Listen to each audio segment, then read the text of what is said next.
ஆண்டவரும் அருமை இரட்சகராக இயேசு கிறிஸ்துவின் நாமத்தினால் உங்கள் யாவருக்கும் எங்களுடைய அன்பின் வாழ்த்துக்களையும் ஸ்தோத்திரங்களையும் தெரிவித்துக் கொள்கிறோம்.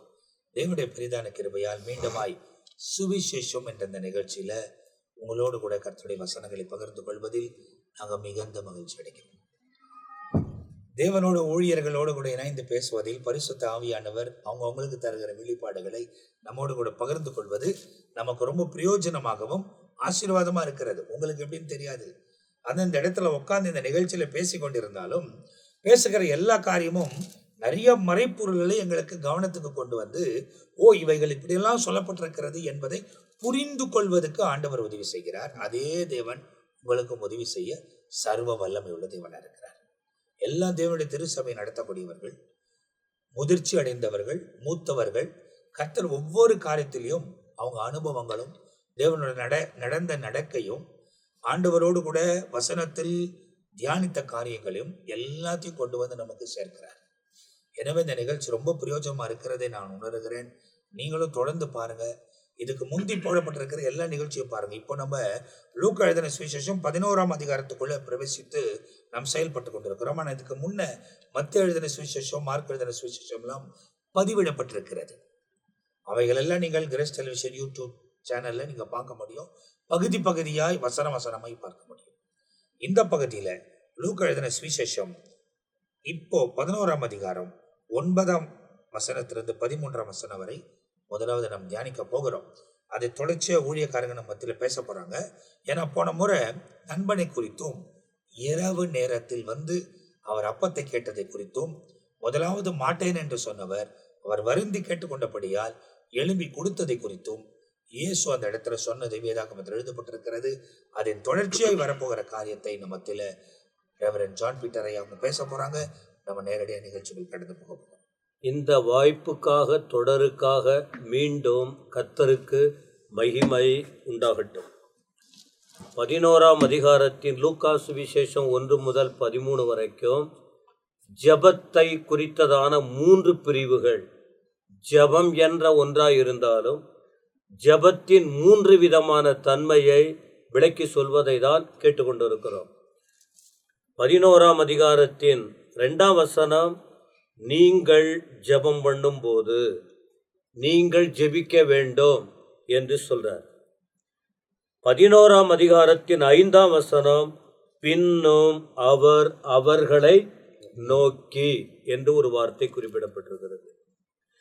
இதே 11ஆம் அதிகாரத்தின் 9ஆம் வசனத்தில் மேலும் நான் உங்களுக்கு சொல்லுகிறதாவது, இந்த ஒவ்வொரு பகுதியிலும் முதற் பகுதியில் பார்த்தோம் மனிதனும் தேவனும், ஆண்டவர் எப்படிப்பட்டவர், மனுஷன் எப்படி இருக்கணும் என்கிற முதற் பகுதி.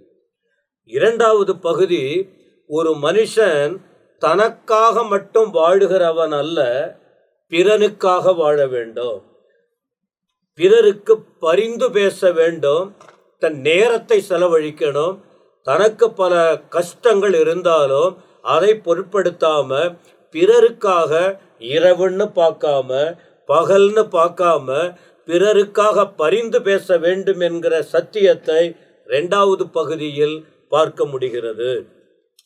3வது பகுதியில் அந்த ஜபத்தின் இன்னும் உச்சகட்டம் என்ன, அப்படி ஜெபிக்கிற ஒரு மனுஷன் வெறுமையாய் போவது இல்லை. ஜெபிக்கிறவன் தோற்று போவதில்லை. ஜெபிக்கிறவன் குறையோடு வருகிறான், நிறைவை கண்டடைகிறான்.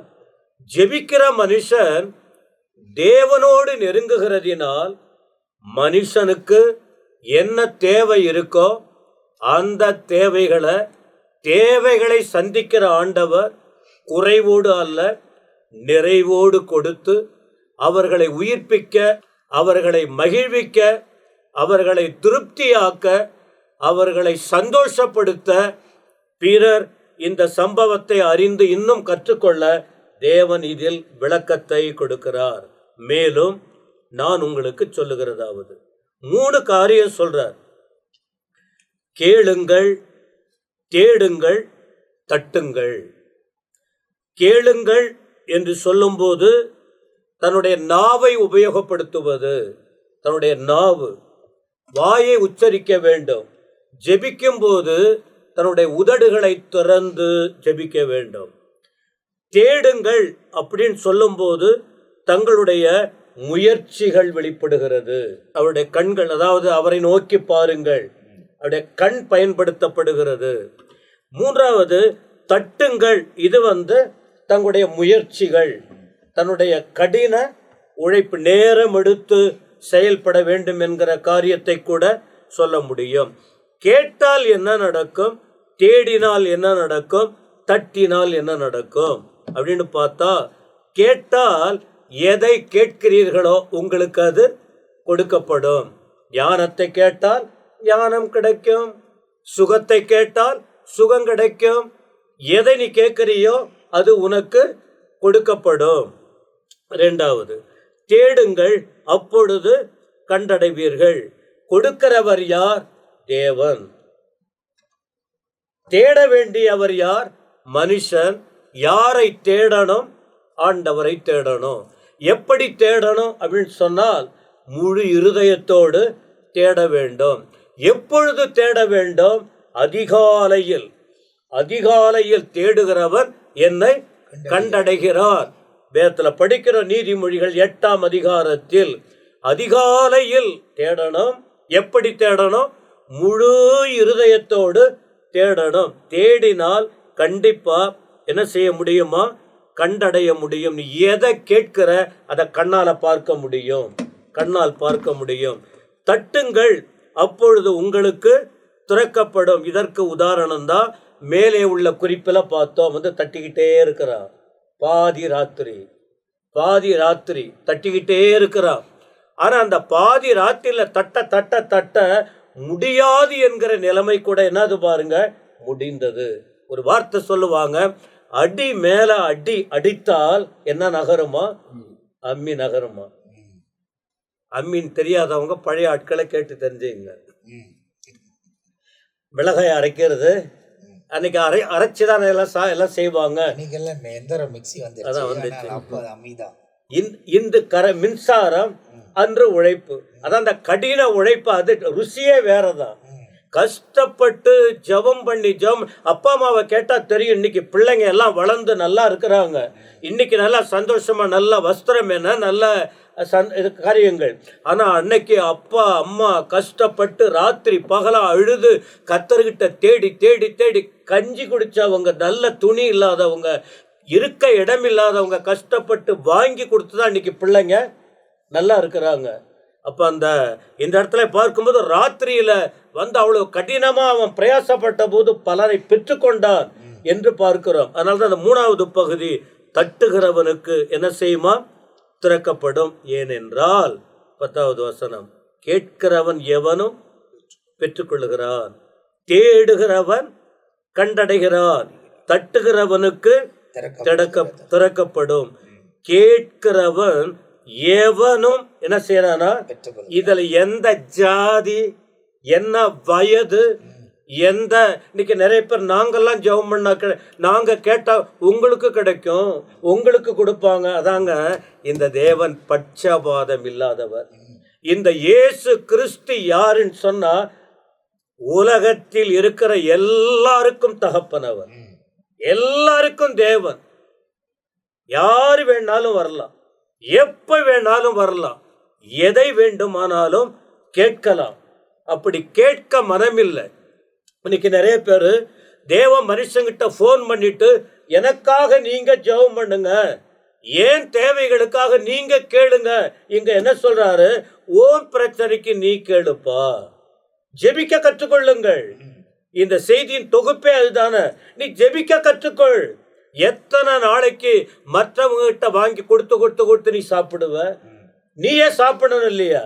அந்த காரியத்தை சொல்றாரு. கேட்கிறவன் எவனும், எல்லாரும் அவர்கிட்ட கேளுங்க, எல்லார் தேவைகள்.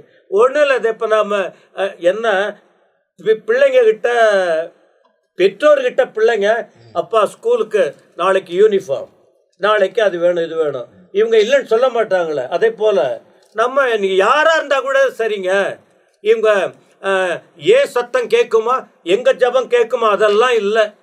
இருக்கிற நிலையோடு ஏசப்பா கேட்டு பார்த்தால் அவர் கொடுக்கிறாரா இல்லையான்னு பாருங்க. ஆமென். கேட்கிறவன் எவனுங்கிற வார்த்தை எல்லாரும் அடங்கும். ஆண்கள், பெண்கள், பெரியவர்கள், முதியவர்கள், இளைஞர்கள், வாலிபர்கள் எல்லாருமே தேவை நிறைந்தவங்க. அத்தனை பேரும் கேட்கணும், பெற்றுக்கொள்ளுகிறார். தேடுகிறவன் கண்டடைகிறார். யாரெல்லாம் ஆண்டவரை தேடுறாங்க, ஆண்டவரை அவர்கள் என்ன செய்ய முடியும்? கண்டடைய முடியும். பைபிள் இதெல்லாம் ஆதாரங்கள் இருக்கு. நிறைய பேர் ஆண்டவரை தேடினவங்க அவரை பார்க்க முடியும், பார்த்திருக்காங்க. மூன்றாவது, தட்டுகிறவனுக்கு திறக்கப்படும். இப்போ ஒரு வீடு தட்டுறதுன்னா என்ன? ஒரு வீடு இருக்கு, போயிட்டு உள்ள யாராவது இருந்தால் எத்தனை முறை தட்டிக்கிட்டு இருந்தாலும் அந்த கதவை யாரும் திறக்க முடியாது. ஒரு நபர் போயிட்டு பெல் அடிச்சாலோ அல்லது கதவை தட்டிக்கிட்டு இருந்தா, உள்ள யாராவது தூங்கிக்கிட்டு இருந்தா கூட என்ன தொடர்ந்து தட்டுற சத்தம் கேட்குது, வந்து கண்டிப்பா அந்த வீட்டை என்ன செய்வாங்க? கண்டிப்பா திறப்பாங்க. அங்க யாரும் இல்லைன்னா அப்போ ஆண்டவர் யாருன்னா, அவரை வந்து தட்ட தட்ட தட்ட தட்ட அப்படியே அவர் கேட்க கூடாதபடிக்கு அவருடைய செவி மந்தமாகவில்லை. ரட்சிக்க கூடாதபடிக்கு அவருடைய கை குறுகி போகவும் இல்லை, கேட்கக்கூடாதபடிக்கு அவருடைய செவி மந்தமாகவும் இல்லை அப்படின்னு சொல்லப்பட்ட வார்த்தையின்படி நாம எவ்வளவு அவரை நோக்கி அவரை பாஸ்ட் கூட முன்ன சொல்லியிருக்கார். லூக்கா 18ஆம் அதிகாரத்துல ஒரு பெண்ணு போயிட்டு விதவை மதிக்காத ஒரு மனுஷங்கிட்ட போயிட்டு கேட்கும் போது, இவ என்ன இவ்வளவு தொந்தரவு பண்றாளே, அத போல அப்போ தட்டுகிறவனுக்கு திறக்கப்படும். இதுக்குன்னு விளக்கம் கொடுக்கிறாரு. ஒரு தகப்பன் ஒரு மகன் போயிட்டு, மகன் அப்பம் கொடுங்கன்னா மீனை கொடுப்பானா? கண்டிப்பா கொடுக்க மாட்டான். மீனை கேட்டால் பாம்பை கொடுப்பானா? இல்ல. முட்டையை கேட்டால் தேளை கொடுப்பானா? இல்ல. 13ல பொல்லாதவர்களாகிய நீங்கள் உங்கள் பிள்ளைகளுக்கு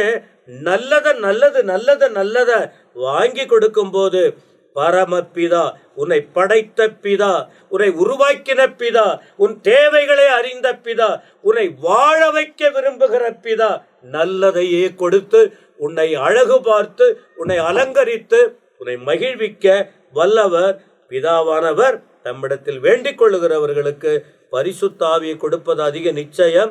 இந்த செய்தியின் முடிவு என்ன? ஜெபம் பண்ணா மட்டும் போதாது, ரட்சிக்கப்பட்டால் போதாது, பிதாவே இயேசுவேன்னு சொன்னா போதாது, பரிசுத்த ஆவியானவருடைய அந்த சத்தியத்தை அறிந்து கொள்ள வேண்டும், பரிசுத்த ஆவியானவரை பெற்றுக்கொள்ள வேண்டும், பரிசுத்த ஆவியானவரால் நடத்தப்பட வேண்டும். அப்ப இந்த ஜெபம்னு தொடங்கி இந்த ஜெபத்தின் முடிவில் அவர் கொடுக்கிற வார்த்தை என்ன? நீ இன்னைக்கு எல்லாம் கேளு, ஆனா பரிசுத்த ஆவியானவர் உனக்கு அவசியம் சொல்லிட்டு இந்த ஜெபத்தை முடிக்கிறாரு. இப்ப இந்த இடத்துல பாத்தீங்கன்னா போன பகுதியின் தொடர்ச்சியாக தான் இந்த பகுதி பார்க்கப்படுகிறது. அப்ப நீங்க பாத்தீங்க அப்படின்னா, கேளுங்கள், தட்டுங்கள், தேடுங்கள், இது 3 காரியத்தை சொல்லுகிறார். அதே நேரத்துல ஒரு அப்பா பிள்ளை கேட்பதை கொடுப்பான, அவனே கொடுக்கும்போது, பொல்லாத மனிதர்களாகி நீங்களே கொடுக்கும்போது, பரலோகத்தில் இருக்கிற உங்கள் பிதா தன்னை வேண்டிக் கொள்ளக்கூடியவர்களுக்கு பரிசுத்த ஆவியானவரை கொடுப்பது நிச்சயம் அல்லவா அப்படின்னு லூக்கா எழுதுறார். தன்னை வேண்டிக் கொள்வதற்கு அதிகமாய் கொடுக்கக்கூடியவர் அவர் என்பதை மத்தேயு எழுதுகிறார். அப்படின்னா பரிசுத்த ஆவியானவர் வந்தா நிறைவானது எல்லாமே வரும். ஏன்னா அவர் தான் நிறைவு, குறைவுகளை நிறைவாக்குகிற ஆவியானவர். இந்த இடத்துல கேட்கறதையும் தேடுகிறதையும் தட்டுகிறதையும் அதை பெற்றுக்கொள்ளுகிற வரை நாம் தட்டி கொண்டே இருக்க வேண்டும். அநீதியான காரியங்களுக்காக அல்ல, நீதியான காரியங்களுக்காக.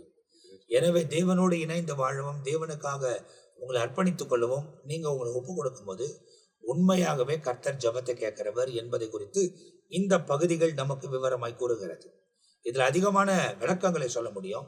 ஆனால் குறுகிய நேரத்தில் பேசுகிறபடியால் அவைகளை வசனத்தை வசனமாகவே விளக்குவதற்கு கர்த்தர் கிருபை தருகிறார். இப்ப அடுத்த பகுதியை பார்க்கும்போது 14ஆம் வசனத்திலிருந்து 23ஆம் வசனம் வரை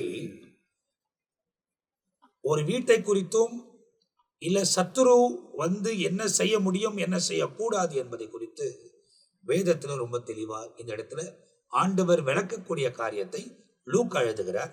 இதை குறித்து நம்மத்தில முதலாவது ரெவரண்ட் மெல்கிசேதேக் அவர்கள் பகிர்ந்து கொள்வார். தொடர்ச்சியாக 14ஆம் வசனத்திலிருந்து 23வது வசனம் வரைக்கும் இதே 11ஆம் அதிகாரத்திலே நாம் தியானிக்க போகிறோம்.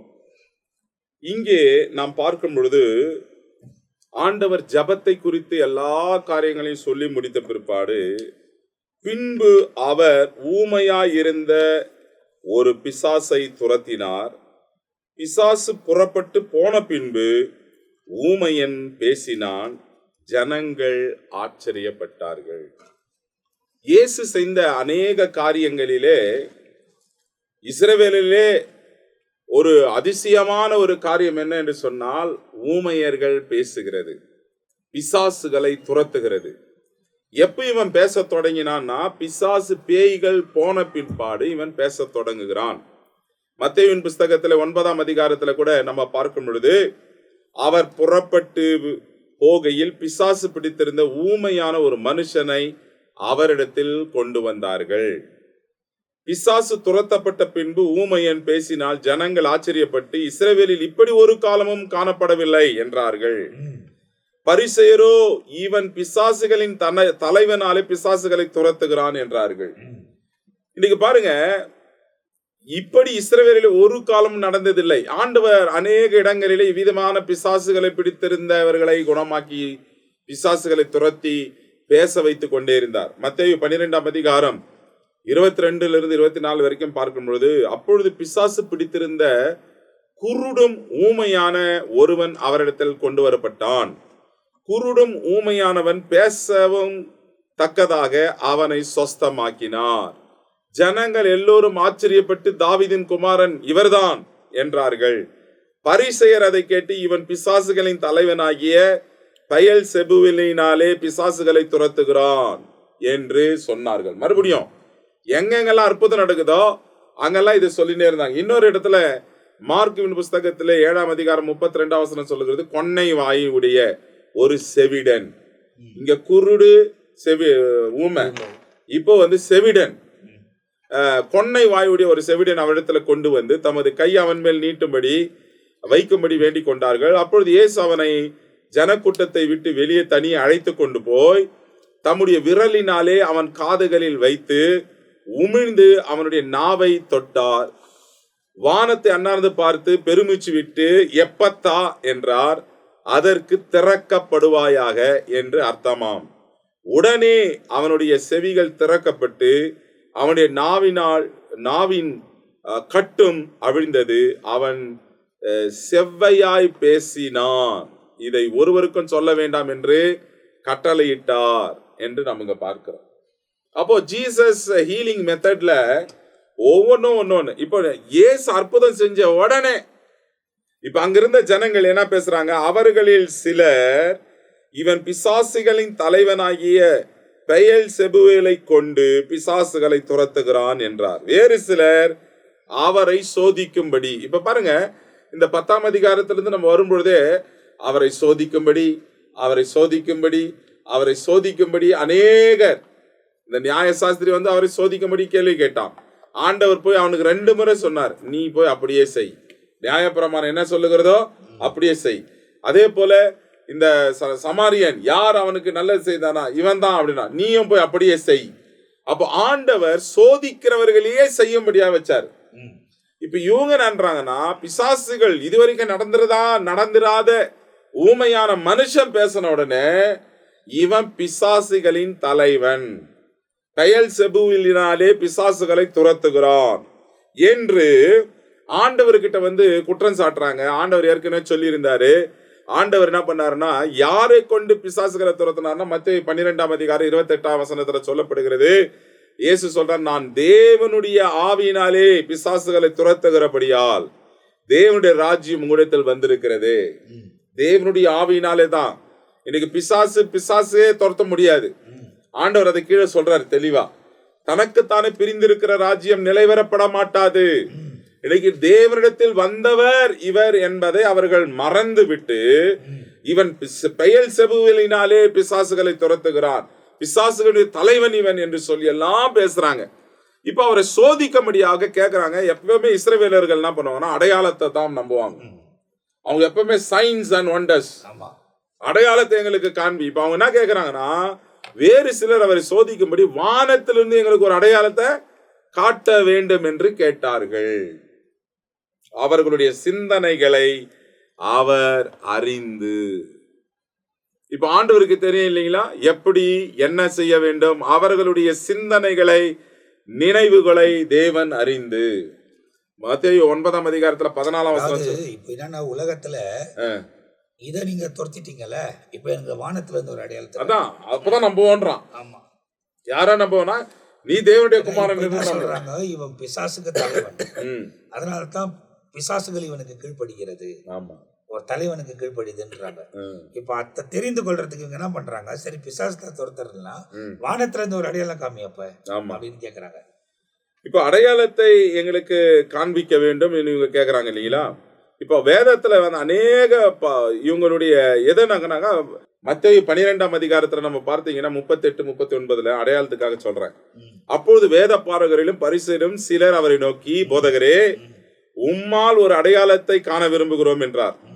அதற்கு அவர்களுக்கு பிரதிமை, இந்த பொல்லாத விபச்சார சந்ததியார் அடையாளத்தை தேடுகிறார்கள். ஆமா, ஆகிலும் யோனா தீர்க்கதரிசியின் அடையாளமே என்று வேறொரு அடையாளம் இல்ல. மனுஷகுமார பூமியில இருக்கவார் மரிப்பார்னு எல்லாம் சொன்னா எங்களுக்கு அடையாளத்தை காட்டுன்றோம். இப்ப அடையாளத்தை கண்டால் ஒழிய இவர்கள் நம்பாதவர்கள். யோவான் 6ஆம் அதிகாரம் 30ஆம் வசனத்துல கூட, அதற்கு அவர்கள், அப்படியானால் உம்மை விசுவாசிக்கும்படி நாங்கள் காணத்தக்கதாக நீர் எனக்கு ஒரு அடையாளத்தை காட்ட வேண்டும். அப்ப இவங்க அடையாளத்தையே இவங்க தேடுறாங்க. ஆண்டவர் அதான் சொல்றார், விபச்சார சந்ததியாரே. அதாவது ஒரு பழமொழி இருக்கிறது, 1 கொரிந்தியர் 1ஆம் அதிகாரம் 22ஆம் வசனத்துல, யூதர்கள் அடையாளத்தை தேடுகிறார்கள், கிரேக்கர் ஞானத்தை தேடுகிறார்கள். யூதர்கள் எப்பவுமே என்ன பண்ணுவாங்கன்னா அடையாளத்தையே அவங்க தேடிக்கொண்டே இருப்பாங்க. ஏன்னா இது சொன்னா இது உண்மையா, இது அப்படியானா நீ தேவனுடைய குமாரனா என்று இவ்விதமாகவே அவர்கள் கேட்டுக்கொண்டிருந்தார்கள். இயேசு உங்க சிந்தனைகளை அறிந்து, ஏன்னா இவருக்கு என்ன பேச போறாங்கன்னு பேசுறதுக்கு முன்ன ஆண்டவருக்கு தெரியும். மத்தேயு 9ஆம் அதிகாரத்துல 4ஆம் வசனத்துல நம்ம பார்க்கும் பொழுது, இயேசு அவர்கள் நினைவுகளை அறிந்து, நீங்கள் உங்கள் இருதயங்களில் பொல்லாத சிந்தனை கொள்ளுகிறது என்ன. ஒருத்தன் வரான்னா அவன் என்ன பேச போறான்னு அவருக்கு தெரியும். இது நம்மளுக்கு இருந்துச்சுன்னா நம்ம பெரிய ஆள் ஆயிடுவோம். ஒருத்தர் வரும் பொழுதே ஆண்டவருக்கு தெரியும். ஆனாலும் பாருங்க, ஆண்டவர் வந்து ரொம்ப அமைதியா அவங்க கேட்கிற கேள்விக்கெல்லாம் அவங்க வாயிலிருந்த பதில வர வச்சு அவங்கள அனுப்பினார். அப்போ ஆண்டவர் சாத்தான் எப்படி துரத்த முடியும் என்றாலும் ஆண்டவர் அவங்களை சொன்னார். அதாவது அவர்களை அழைத்து ஊமைகளாக ஆண்டவர் வந்து அநேக காரியங்களை அவர்களுக்கு சொல்றார். எப்படிப்பா ஒரு சாத்தான் பிடிச்சவன் இன்னொரு சாத்தானை துரத்த முடியும்? 17ஆம் வசனத்துல பார்க்கும்பொழுது, அவர்களுடைய சிந்தனைகளை அவர் அறிந்து அவர்களை நோக்கி, தனக்குத்தானே விரோதமாய் பிரிந்திருக்கிற எந்த ராஜ்யமும் பாழாய் போகும், தனக்குத்தானே விரோதமாய் பிரிந்திருக்கிற எந்த வீடும் விழுந்து போகும். இப்ப ஆண்டவர் வந்து இவங்க தெளிவா சொல்றார், எந்த ராஜ்யமோ தனக்குத்தானே பிரிந்திருக்க மாட்டாது. இப்ப நீ என்ன சாத்தானுடைய கூட்டமா நினைச்சா சாத்தானை ஏன் துரத்தணும்? நான் தேவனுடைய ஆவியினாலும் தேவனுடைய விரலினாலும் நான் பிசாசுகளை துரத்துகிறேன். சாத்தானும் நிலைச்சு நிற்க முடியாது, தனக்கு தானே பிரிந்திருக்கிற எந்த வீடும் நிலைக்காது, எந்த வீடும் பாழாய் போகும். ஒரு வீடு வந்து பாழா போறதுக்கு காரணம் அதில் உள்ளவர்கள் ஒரே மனதோடு இருக்க மாட்டாங்க. ஆமா, இப்ப அதே தானே பிசாசு பண்றான். இன்னைக்கு அநேக குடும்பங்களுக்குள்ள என்ன பண்றான்னா பிரிவினை கொண்டு வருகிறான், கருத்து வேறுபாடுகளை கொண்டு வருகிறான். கணவனுக்கும் மனைவிக்கும் கருத்து வேறுபாடு, பெற்றோர்களுக்கும் பிள்ளைகளுக்கும் கருத்து வேறுபாடு, பிரிஞ்சு இருந்துடுறாங்க. எனக்கு அவங்க கோஆபரேட் பண்ணல, ஏன்னா புரிஞ்சுக்க மாட்டேங்கிறாங்க. இப்படி பிரிஞ்சிருந்தா குடும்பத்துல ஒரு ஆசீர்வாதமே இருக்காது. இது யாருடைய டெக்னிக்னா பிசாசுடைய தந்திரம். இந்த பிசாசுடைய தந்திரத்தை தேவ பிள்ளைகள் முறியடிக்க வேண்டும் என்றால் தேவனுடைய ஆவியும் தேவனுடைய கரமும் நம்மோடு கூட இருக்கும் என்றால் நம்முடைய குடும்பங்களிலே சமாதானமும் சந்தோஷமும் வரும். தொடர்ச்சியாக பிஷப்பை அவர்கள் கண்டினியூ பண்ணுவார்கள். இந்த இடத்துல நீங்க பாத்தீங்க அப்படின்னா இதுக்கான விளக்கங்கள் கொடுக்கப்பட்டிருக்கிறது. இன்னும் அநேக வசனங்கள் இதில் இருக்கிறது. 14ஆம் வசனத்திலிருந்து 23ஆம் வசனம் வரை 17 வரைக்கும் இப்போ நம்ம பார்த்துருக்குறோம். அதை தொடர்ந்து வரப்போகிற இந்த பகுதியை நம்ம மத்தியில் பிஷப் ரெவரண்ட் பெனியசை அவர்கள் நமக்கு விளக்க போகிறார்கள். ஒரே ஒரு வசனத்தை மட்டுமே நான் இங்கே காட்டி கொடுக்க விருப்பப்படுகிறேன். என்னன்னு கேட்டால் 11ஆவது அதிகாரம் 20ஆவது வசனம், நான் தேவனுடைய விரலினாலே பிசாசுகளை துரத்துகிறபடியினால். அப்போ அவர் எப்படி துரத்துறாராம்? விரல்ல. அப்போ கொஞ்சம் கவனிங்க, இந்த ஒரு விரல் எவ்வளோ வேலை செய்து பாருங்களேன். ஒருத்தனை எப்படின்னு சொன்ன போதும் போ அப்படின்னு அர்த்தம். அப்படின்னு சொன்னா அடி அதன் பிறகு அப்படி கூப்பிட்டா வான்றது அர்த்தம். ஓ இந்த ஒரு விரலே அவ்வளவு செய்துனாக்கா தேவனுடைய விரல எவ்வளவு வேலை செய்யும். அப்போ வசனத்தை சற்றே வாசிப்போம் என்று கேட்டால் இங்க சொல்லப்பட்டிருக்கிறது என்ன, வானத்திலிருந்து ஒரு அடையாளம். அப்போ வானத்திலிருந்து ஒரு அடையாளம்னாக்கா வசனம் இப்படியா சொல்லுகிறது. வாசிக்கலாம். சங்கீதம் 8வது சங்கீதம் 3வது வசனம் பாருங்களேன். அங்க தெளிவாய் ஒரு சில வார்த்தைகள் சொல்லப்பட்டிருக்குது. 8வது சங்கீதம் 3வது வசனம். அங்கே தேவனுடைய படைப்பு என்னன்னு பார்க்கிறோம். வாசிக்கலாம். உமது விரல்களின் கிரியையாகிய, நல்ல கவனிங்க, உம்முடைய விரல்களின் கிரியையாகிய உம்முடைய வானங்களையும் வானத்துல ஒரு அடையாளத்தை காட்டுனாக்கா அவருடைய விரலின் கிரியை போதுமே. அப்போ உம்முடைய விரல்களின் கிரியாகிய வானத்தையும், அடுத்து உம்முடைய வானங்களையும் நீர் ஸ்தாபித்த சந்திரனையும் நட்சத்திரங்களையும் நான் பார்க்கும்போது. அப்போ இதெல்லாம் எதனுடைய கிரியைகளாம்? விரலின் கிரியை. அப்ப இவங்க கேக்குறாங்க வானத்தில் அடையாளம். அப்பா நான் இந்த விரலையே என்ன பண்ணிட்டேன், வானத்தை இவ்வளவு உண்டாக்கியிருக்கேன், நட்சத்திரத்தை எல்லாத்தையும் நான் உருவாக்கியிருக்கேன். தேவன் என்ன பண்றாருன்னு கேட்டா இங்க நிரூபித்து காட்டுகிறார். அது மட்டுமல்ல, அப்படிக்கு அவருடைய விரல்களின் கிரியை பார்க்கும்போது எல்லாவற்றையும் படைத்துட்டு அங்க ஒப்படைச்சிட்டு ஆண்டுகொள் என்று சொல்லுகிறார். ஆனால் அவருடைய விரல்களின் கிரியாகிய இவ்வளவு எல்லாத்தையும் மனுஷனை ஆண்டு கொள்ள கொடுக்கும்போது அவனும் அவரை சந்தேகப்பட்டு அவரை என்ன பண்றான், சோதிக்கிறான். அது மட்டுமல்ல, அப்படிக்கு இவனுக்கு தீர்ப்பு கொடுக்கணும்னு ஆண்டவர் நினைச்சு அதே விரலை மறுபடியும் பயன்படுத்துறாரு. என்னன்னு கேட்டா தானியேல் 5வது அதிகாரம் 5வது வசனத்தை நீங்க வாசி பார்த்தீங்கன்னாக்கா அங்கே சாந்து பூசப்பட்ட ஒரு சுவர்ல ஒரு விரல் எழுதுகிறது. அப்போ அதுல ஒரு வார்த்தை என்னட்டா மெனே மெனே தெக்கேரு பாசின் என்று சொல்லுகிற ஒரு வார்த்தை. அந்த வார்த்தையில கொடுக்கப்பட்டிருக்கதான அர்த்தம் என்னன்னு கேட்டா 27வது வசனம், நீ தராசில் நிறுத்தப்பட்டு குறைவுள்ளவனாய் காணப்பட்டாய். அப்போ எழுதுறது எதுங்க, விரல். இப்போ நல்லா கவனிச்சு பார்த்தீங்கன்னா படைச்சதும் அந்த விரல் தான், நடத்துறதும் அந்த விரல் தான். அதே நேரத்துல நியாயத்தீர்ப்பும் விரல் தான். ஆமா, நியாயத்தீர்ப்பு கொண்டு வந்துட்டு நீ குறைவுள்ளவனாய் காணப்பட்டாய். அப்போ தேவன் எல்லாவற்றையும் கொடுத்து அவர் சொல்லுகிற வார்த்தையின் படி செய்யாமல் தன் சுய விருப்பத்தின் படி செய்யும் பொழுது தேவன் நியாயத்திற்பை இந்த வரல என்ன பண்றாரு, எழுதுகிறார்.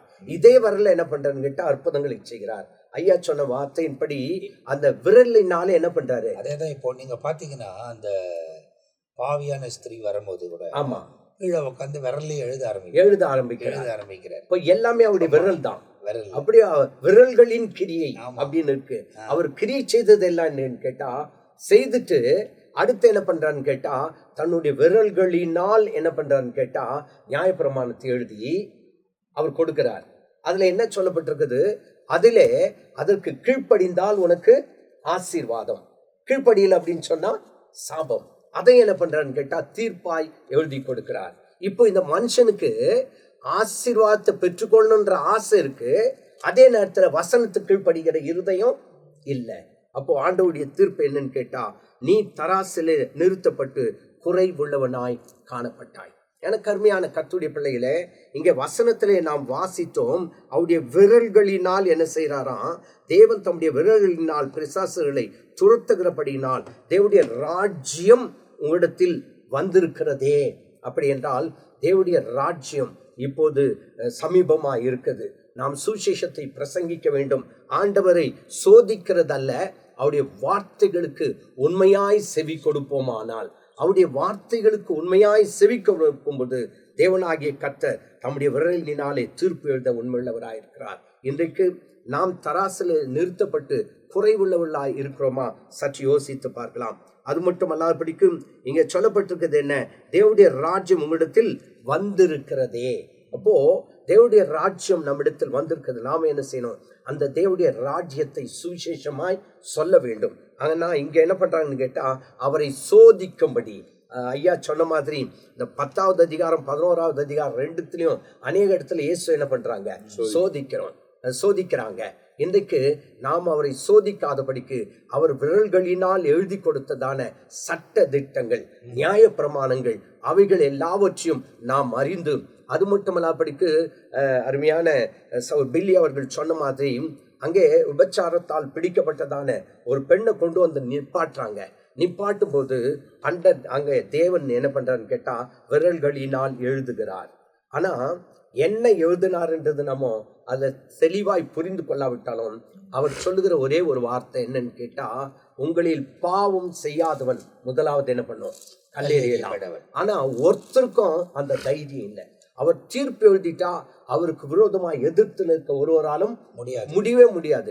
அதன் பிறகு அடுத்த ஒரு தீர்ப்பு என்ன, எழுதின பிறகு அந்த பெண்ணை பார்த்து சொல்கிறார், நானும் உனக்கு ஆக்கினை தீர்ப்பிடுகிறது. ஒருவர் தான் நியாயம் தீர்க்க முடியும். ஆமா, அதனால நியாயம் தீர்க்க மாட்டேன். ஆமா, நான் நியாயம் தீர்க்க மாட்டேன், நீ போ, இனிமே பாவம் செய்யாத. அப்போ விரலினால் எழுதினவர் தீர்ப்பு கொடுக்கிறார், இனிமேல் ஆகினோம் நீ என்ன செய்யாத, பாவம் செய்யாத, தேவனுக்கு பிரியமாய் மனிதருக்கு பிரியமாய் இந்த உலகத்துக்கு சாட்சியாய் நீ வாழு என்று சொல்லி தேவன் நம்மை எச்சரிக்கிறார். அப்ப இந்த பகுதியில் நீங்க பாத்தீங்கன்னா இந்த வசனங்களில் ரொம்ப தெளிவாய் தனக்குத்தானே விரோதமா இருக்கிற ராஜ்யங்கள் நிலைத்து நிற்காது, தனக்குத்தானே விரோதமா நிற்கிற குடும்பங்களும் நிலைத்து நிற்காது என்பதை அவர் சொல்லுகிறார். அதே குறித்து விரலை குறித்து நாம் பார்த்திருக்கிறோம். அதை தொடர்ந்து 22, 23 வசனத்தை நீங்கள் வாசித்து பார்க்கும்போது ஒரு முக்கியமான விஷயத்தை ஆண்டவர் பேசுகிறார். 22, 23 வாசிங்க. ஆயுதம் தரித்த பலவான் தன் அரண்மனையை காக்கிற போது அவனுடைய பொருள் பத்திரப்பட்டிருக்கும். அவனிலும் அதிக பலவான் வந்து அவனை மேற்கொள்வானையாகில் அவன் நம்பி இருந்த சகல ஆயுத வர்க்கங்களையும் பறித்து கொண்டு அவனுடைய கொள்ளை பொருளை பங்கிடுவான். என்னோட இராதவன் எனக்கு விரோதியாயிருக்கிறான், என்னோட இராதவன் எனக்கு விரோதியாயிருக்கிறான், என்னோட சேர்க்காதவன் சிதறடிக்கிறான், என்னோட சேர்க்காதவன் சிதறடிக்கிறான். எவ்வளவு பெரிய ஸ்டேட்மெண்ட் தெரியுமா லூக்கா கொடுக்கிறது. அதுல ஒரு பெரிய என்னோட இராதவன் எனக்கு விரோதியாயிருக்கிறான், அதோடு கூட என்னோடு கூட சேராதவன் சிதறடிக்கிறான் என்பதை குறித்து சொல்றார். He who is not with me is against me, and he who does not gather with me scatters என்பதை சொல்லப்பட்டிருக்கிறது. எனவே இந்த வசனங்களை கேட்டுக்கொண்டிருக்கிற நீங்கள் ரொம்ப தெளிவா வசனங்களுக்கு நேராய் உங்க கண்கள் திறக்கப்பட்டிருக்கட்டும். இரவும் பகலும் தியானம் பண்ணுங்க, அதன்படி நடக்க உங்களை ஒப்பு கொடுங்க. அவருக்கு விரோதியா மாறாதீங்க. யாரெல்லாம் அவருக்கு செவி கொடுக்கலையோ அவருக்கு விரோதமா இருக்கிறீர்கள் என்பதை வேதத்தில் எழுதப்பட்டிருக்கிறது. அவருக்கு விரோதமா நிற்கக்கூடியவன் ஒருவனும் நிலைச்சு நிற்கவே முடியாது. இம்மையிலும் இல்ல மறுமையிலும் நிற்க முடியாது. நாம் மறுமையில போய் நிற்க வேண்டும் என்றுதான் இம்மையில் அவரோடு கூட வாழ்ந்து கொண்டிருக்கிறோம். எனவே தேவனோட வாழவும் தேவனோட சஞ்சரிக்கவும் உங்க வாழ்க்கை ஒப்பு கொடுங்கள். கடைசி மணி நேரங்களில் பிரயாணப்பட்டு கொண்டிருக்கிறோம். அவர் வசனத்துக்கும் அவர் உபதேசத்துக்கும் செவி கொடுப்போம். ஆண்டவர் நிச்சயமா மேன்மையான காரியங்கள் செய்வார். இந்த வசனங்கள் எல்லாம் அறிந்து கொள்வதற்கு எல்லா ஊழியக்காரங்களும் சேர்ந்து வந்து உட்கார்ந்து பேசுகிறது தான் நமக்கு ரொம்ப ஆசீர்வாதமா இருக்கிறது என்பதை நாம் உணர்ந்திருக்கிறோம். அடுத்த பகுதியில மீதியான காரியங்களை நாம் 11ஆம் அதிகாரத்திலிருந்து நாம் தொடர்ச்சியாக தியானிக்க போகிறோம். ஆண்டவர் நம்மோடு கூட இடைப்பட போகிறார். எனவே இந்த நிகழ்ச்சியை பார்க்குற நீங்கள் சப்ஸ்கிரைப் பண்ணிக்கொள்ளுங்க. பார்த்த இந்த நிகழ்ச்சியை ஷேர் பண்ணுங்க. இதுக்கு முந்தி புழங்கப்பட்டு இருக்கிற பகுதியும் நீங்க பாருங்க. இயேசு உங்க வாழ்க்கையில மேன்மையான காரியங்கள் செய்வார். அடுத்த பகுதியில் மீண்டுமாய் நாங்கள் அடுத்த வசனங்களை வைத்து உங்களை சந்திக்கிற வரை நாங்கள் உங்ககிட்ட இருந்து விடை பெறுகிறோம். கர்த்தர் உங்களை ஆசீர்வதிப்பாராக. ஆமென். ஆமென்.